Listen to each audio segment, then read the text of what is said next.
everyone, William here. I just had another great conversation with another guest. Would you like to come in and listen in on the conversation we had? By the way, feel free to share it with anyone you feel may find it of interest. Come on, let's go listen in now. Hi Sean, thanks for coming into my studio and having a conversation with me. I appreciate it. Thanks for having me, Bill. I understand you're a barber? Yeah, that's the rumor, yep. Yeah. How long have you been a barber? Gosh, early 90s I started. Professionally, I believe it was 1994. 94, I opened my own shop. Oh, really? Where's your shop located? We're currently at the corner of Wentworth and Maine, just at the corner there across from the drive-through Timmy's. I've been there since 2000, but it's, again, opened up in 94, originally called the business Jordan's. So we've got some roots. What's it called now? It was called Jordan's after my first daughter. We changed it to the Barber Center. Oh, the Barber Center? Yeah. Right now. Yeah. Very good. Busy. Yes? Yeah, it's busy. People's hair keeps growing. Very good. And That's true. We keep cutting it. That's true. It makes for great business is literally growing, right? Yeah. Business is growing, absolutely. Yeah, it's doing well. It's fun. It's good times. What are the things to look for in a good barber?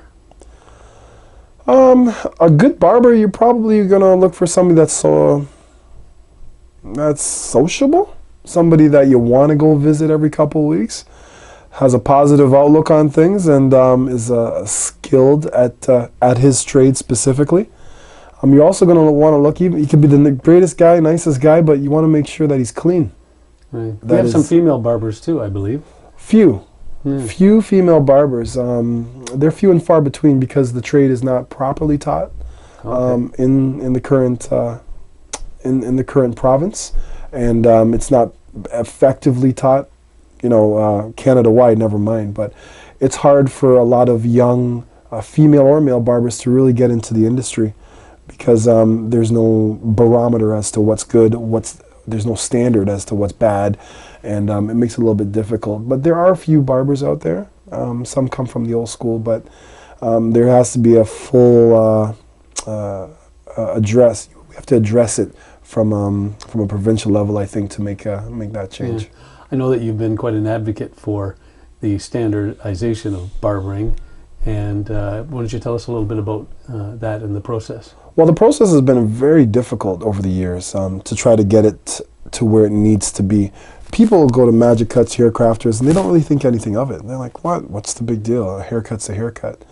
But as it continues to grow, it's pretty intense. It's more than just a haircut. When you walk into a barber shop, or if you walk into a facility and you're looking to get your haircut, you have to understand that there's a difference between a stylist and a barber. The ministry or the government doesn't really recognize that, and that's part of what we're trying to do as an organization. The Ontario Barber Association is trying to bring that to the foreground and make that a standardized, a standard across the province. That's what we're looking to do as an association, and that's what we've been advocating for years, and we're almost there. Yeah. It's tough. You've been teaching it for a little while as well, yeah. or attempted to through the association. Yep, we've done that for our members. This way it doesn't cross any lines. So as of 2000, we started teaching, doing classes officially in 2007, 2008, and we teach barbering the right way. Well, we're the only, you can Google it, but we're the only institution that teaches in North America, strictly barbering. And we don't teach hairdressing, hairstyling, perming, highlighting, tinting. We just teach barbering from start to finish. And being that Canada's such a big place and the world's such a big place, I find that hard to believe that we're the only institution that teaches that. So that speaks to something that needs to be addressed on a more international or global level. But small baby steps, that's where we're starting, and hopefully we'll build into something bigger. Yeah, with the diversity in Canada, I'm sure that different hair has different needs, females, males, with all the cultural diversity. Yes. Hair is different as well. Yeah, Can you speak on that a little bit? Oh, absolutely. When you have such a eclectic, diverse community, you're going to bump into more than just the straight European style hair. You're going to bump into different ethnic hair types. And how do you manage these hair types? Because it's not taught provincially. It's not taught at any standard or any level or at any school. So how are we supposed to learn? By trial and error? That's fine, but there has to be some type of standard, and there isn't. So that's one of the things that we've also brought to the ministry and brought to the provincial government, to try to standardize, teach, or educate around the different ethnic characteristics of all the different hair types out there. So it's just more of an advocacy, awareness, and education to bring, to say, well, you know, if you're going to be a mechanic, you got to learn to work on all cars, not just Fords, right? So there's all these different types of cars you're going to have to work with. That's the same thing that we want to see across the board. So anybody that walks into your place of business, you have an understanding or you got an idea of how to do it, as opposed to, I've never seen this before in my life, I don't know what to do, right? And also, the cleanliness is a big thing, and it should be something that's standardized. If you're going to walk in a barber shop, never mind what type of hair you got, is your practitioner keeping his tools clean? Because there's no barometer for that either, right? I mean, the Board of Health, the health board and the different municipalities, they obviously go in and they look at the barber shop and see if things are being kept clean. There's certain standards and things that they have to address. Barbasol, those kind of things to keep your stuff in. But it's not taught anywhere.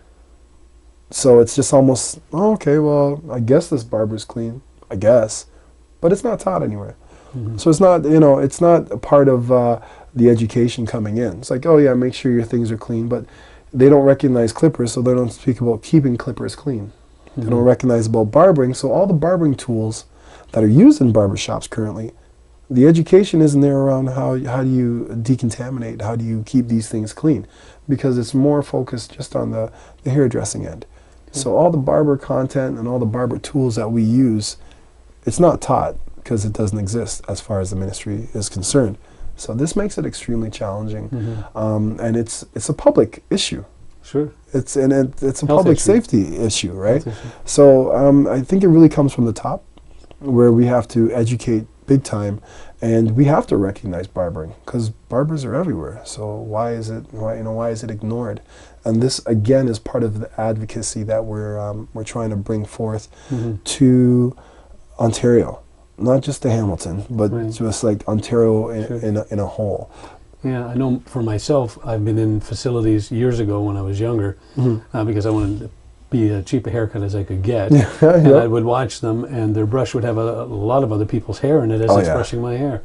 And I would walk away sometimes after they had, you know, trimmed very closely to the neck, because I like the square at the back, and I walk away with a rash on my neck. And if I had a rash on my neck and it started with me, whatever's left on that is going to go into the rash of the next person. And, you know, I do think, myself personally, it's a health concern, more than maybe people think. No, it is. It's huge. It's very high on that level. But, you know, the government, they kind of take a hands-off type of position. Like, look, the best we could do is just make sure the place is clean. So taking it to the next level and saying, well, why don't we teach this? That's more work. Right, and who knows, that's probably going to be more money, right? But I mean, it's a safety issue when you're looking at it on the larger scale. And if you're not recognizing this trade, because the ministry does not recognize barbering as it currently stands. Barbers do not exist in Ontario. As far as the government's recognize, they don't recognize us at all. Does a hairdresser? Yes. They do?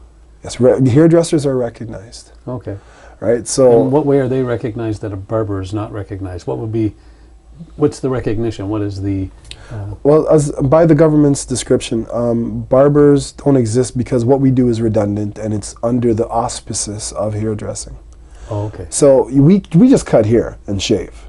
Hairdressers do more and cut hair and shave. So they exist, but the barbers don't. So because they handle dyes and they handle toxic product and all that kind of stuff, so they're more regulated? Yes, they're more regulated. So what has happened is barbers have been kind of chucked underneath the hairdresser umbrella, right? And they've just said, you guys are just hairdressers anyways that just cut hair.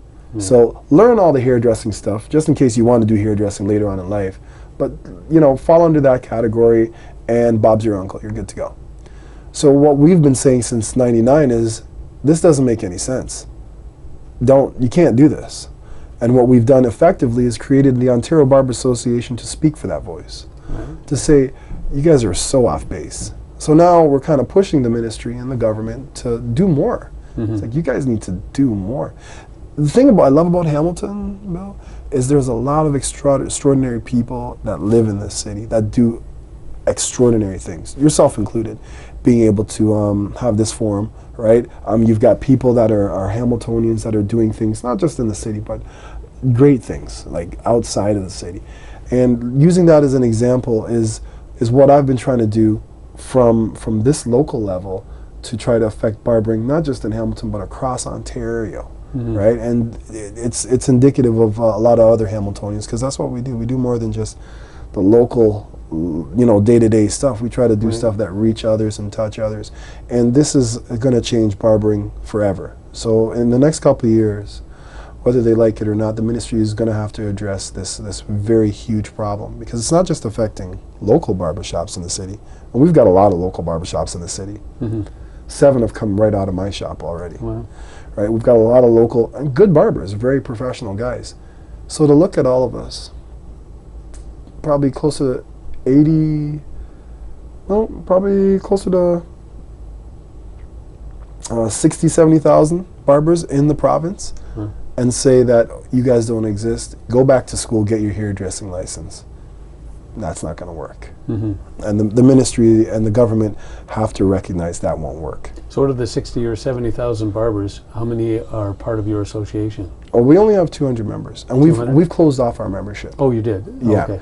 Because we want prospective members to go lobby the government, talk to them, talk to the ministry, and see what you're dealing with, because we're protecting our members, and we're strong as a unit. Okay. Right, but the other professional barbers are just kind of waiting out there to say, I wonder what's going to happen. Mm-hmm. What are they going to do? What's the government going to do? Right. So are you hoping that they collectively get their own communities together like you have? I hope they just keep calling the ministry. That's what we hope, right? Because we're the only organization. It's hard because it's a transient job at times, right? It's hard to really unite the barbers. It's been very difficult. So us closing off our membership, we're hoping that they'll just contact the ministry, because we're telling them, here's a number, here's a contact information. They don't recognize our trade, right? Mm-hmm. Our membership is closed right now, but why don't you guys give them a call and bug them? Mm-hmm. Give them a call and get them up to speed on this, right? Sure. So it's just a little bit more proactive on that end.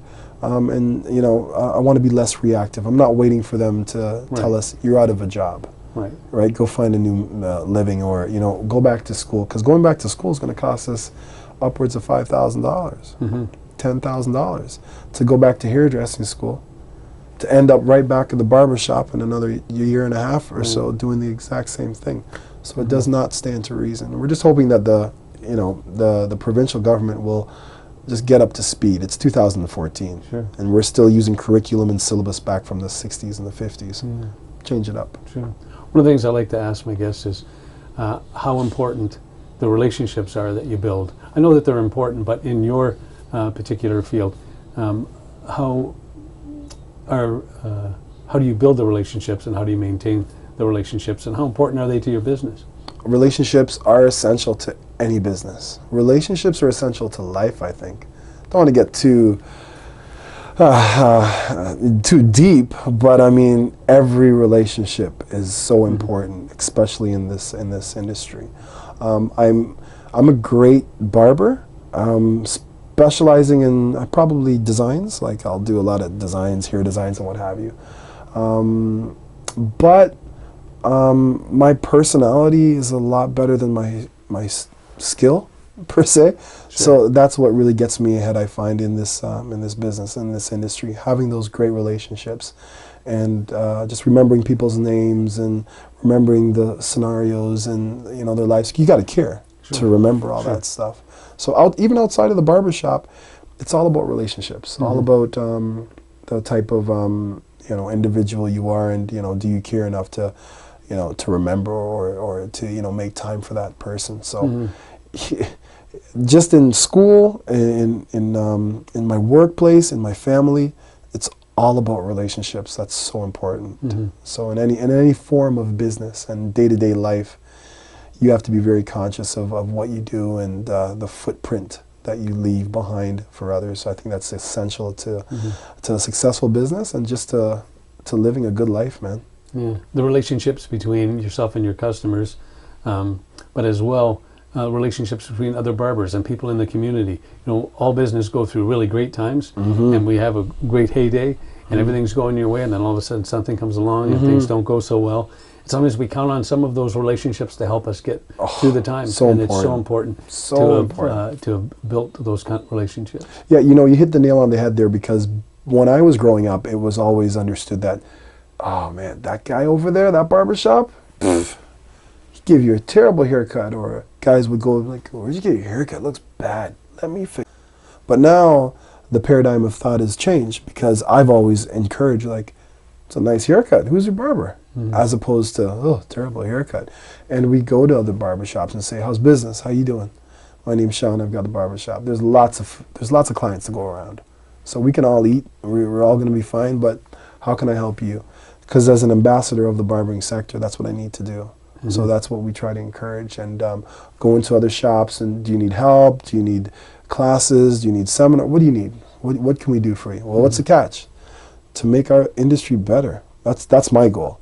So when people walk into a barbershop, they're like, oh, you're with the OBA? Yep. Super. You guys are doing a great job. A little more credibility, right? Yeah, because you're with the OBA, you've got a little more credibility. Standard, yeah. There's and that it's showing standard. a standard. And when that happens, and your maybe your membership in the OBA being closed off doesn't help so much anymore, but the people coming to people who are members of the OBA, as that grows, then that may send the signal that, hey, they've got something here. Absolutely. Right. We have something. We've established it. The organization, we do our taxes every year. We're registered. We've done everything by the book. And you know, we have a board of governors. We have everything in place. All the dots are dotted, all the T's are crossed, type of thing. But I mean, it's more about running the proper organization. It's more about spreading that message that we want to really get out there to the masses. Yeah. How important are the right tools for the job? Oh, the right tools are everything. And you would be surprised by the amount of people that come into the program and don't know what the right tools are.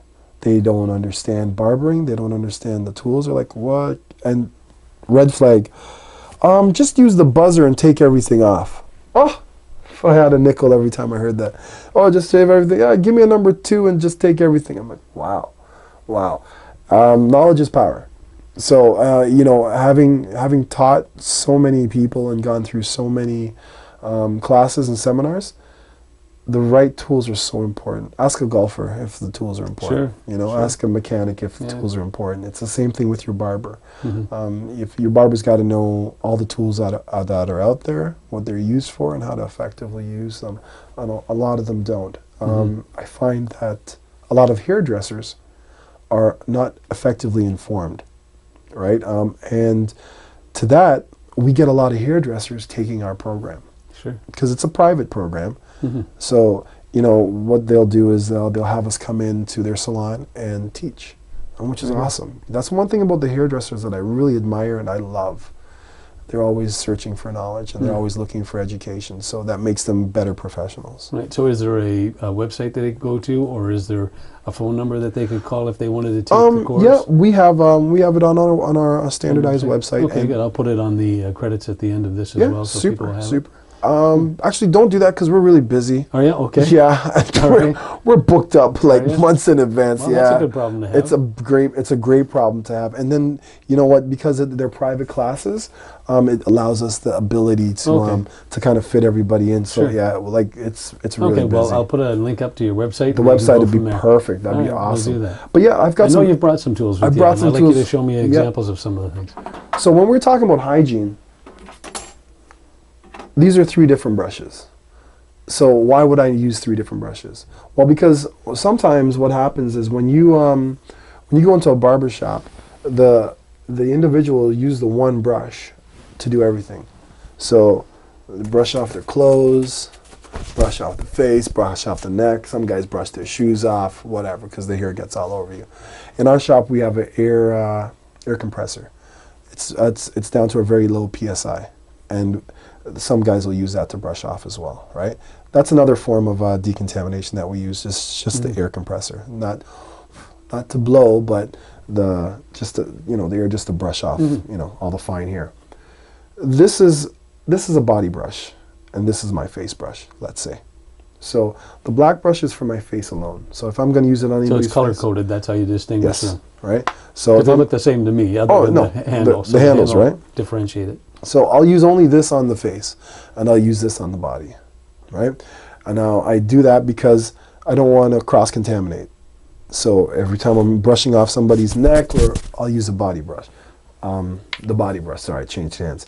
And every time I'm using it on the face, I'll use the face brush, right? So the body brush, the face brush, they're two different things. So that's a good sign, an indicator, if the individual or the practitioner cutting your hair has two different brushes, because that'll say at least they're cognizant or aware that this is going to be used for the body, this is going to be used for the face, right? That's a good start. And I just use this for the neck. So anything around the neck, I put the powder on there and I dust off the neck, right? Anything on the body, I'll use this for the body, and anything on the face, I'll use this for the face. It seems a little bit confusing, but trust me, if somebody comes from work and they're all covered in grease or dirt, and they're using that body brush to brush off their face, now you've just contaminated that, and you're coming in from work and you're in your proper shirt and your suit, and I'm going to use that dirty brush that I just used on that guy on your face? No. That's when you get the rash. Sure. Right? So just to be aware of that stuff. And every couple of days what we like to do is, you see my brush here? We wash it out. Grab some soap and water, hot soap and water, and we just wash out the brush. Simple, simple. There's not brush in there, there's not hair in there for the last couple months, right, or dirt in the bottom. It's fairly clean brush, right? So that's a very good place to start when you're cleaning out your tools and such.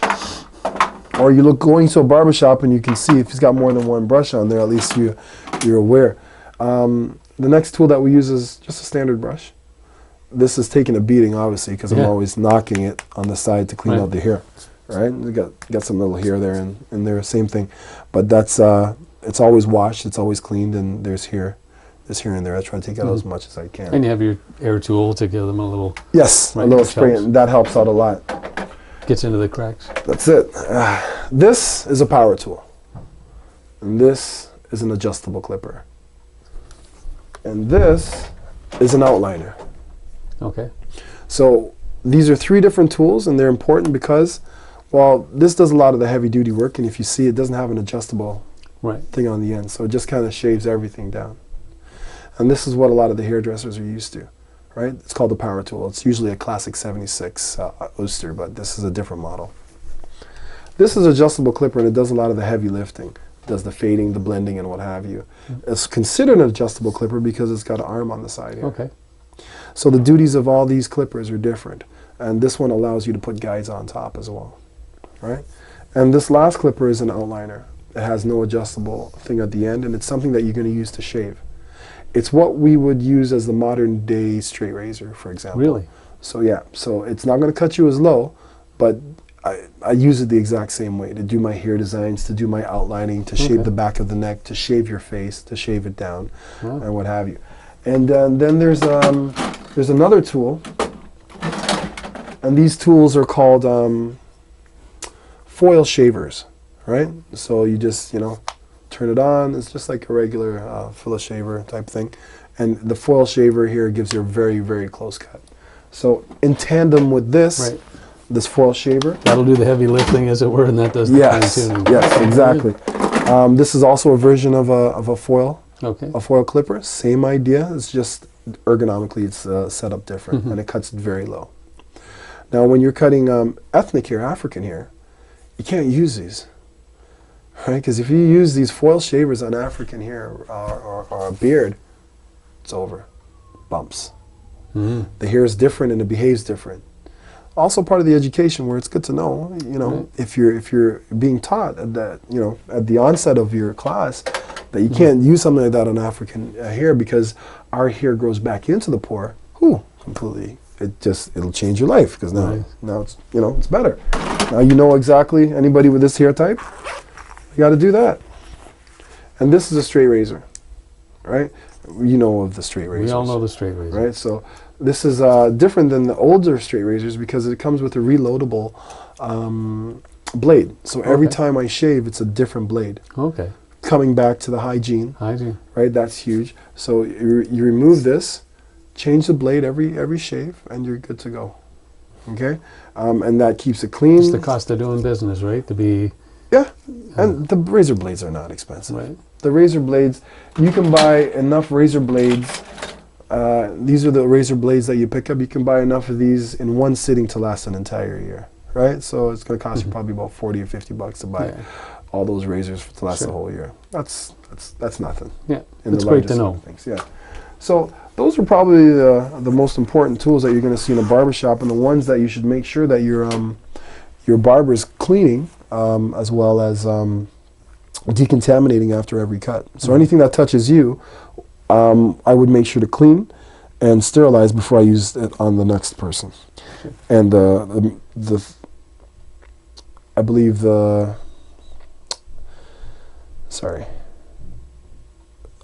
the thing that I would use is alcohol. Okay. All right. I'm stuck for the word here. Isopropyl alcohol.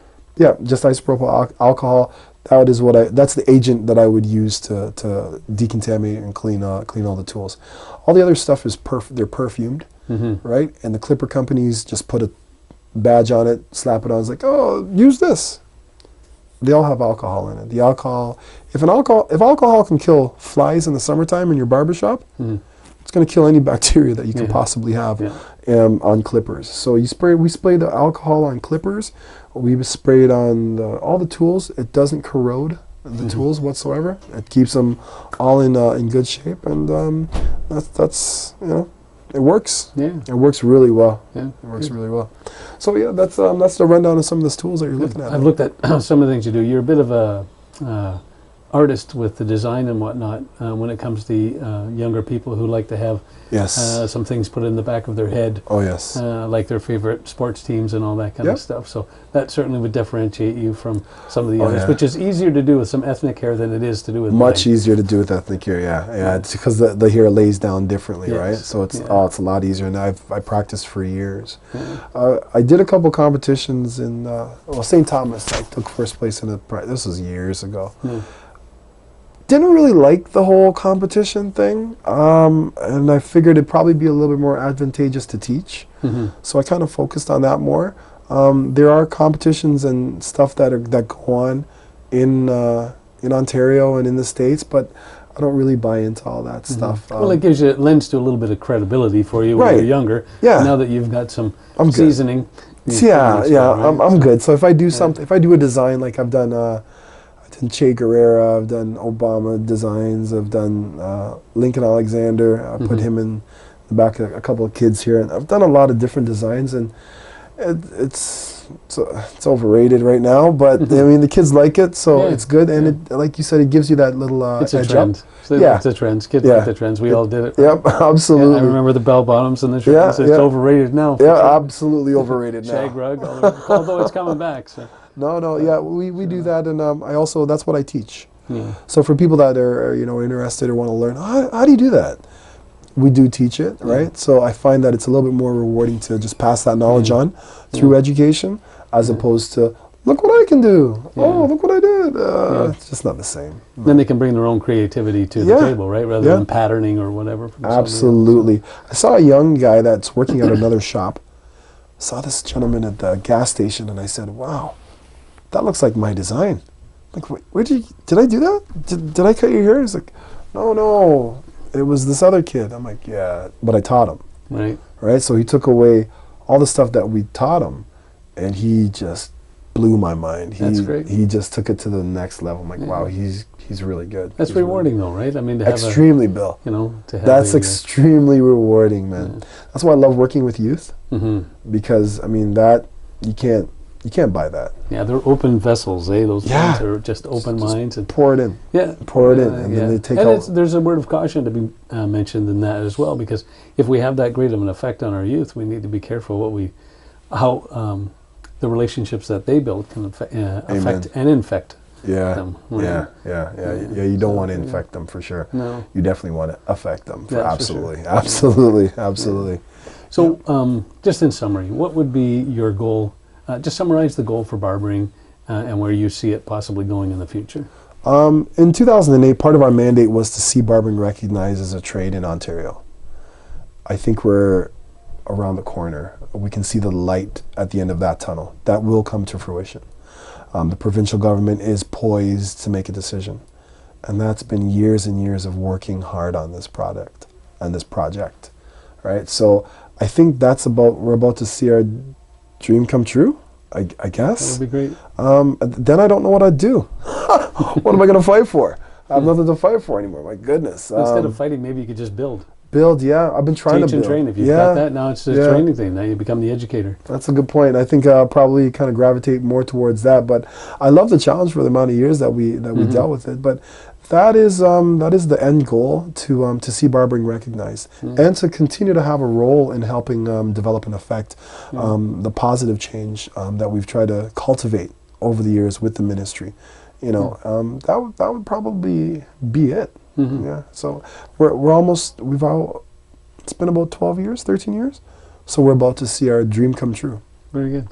Well, good. It's been a great pleasure getting to know you, and I Thank look forward you. to maybe having more chats with you. Thank you, absolutely. More conversation if you'd come in and see me as things develop, as the organization grows. Absolutely. We'll do it again. It's a pleasure. Thank you so much. Appreciate it. My pleasure. Take care. Join us. Catch the bug.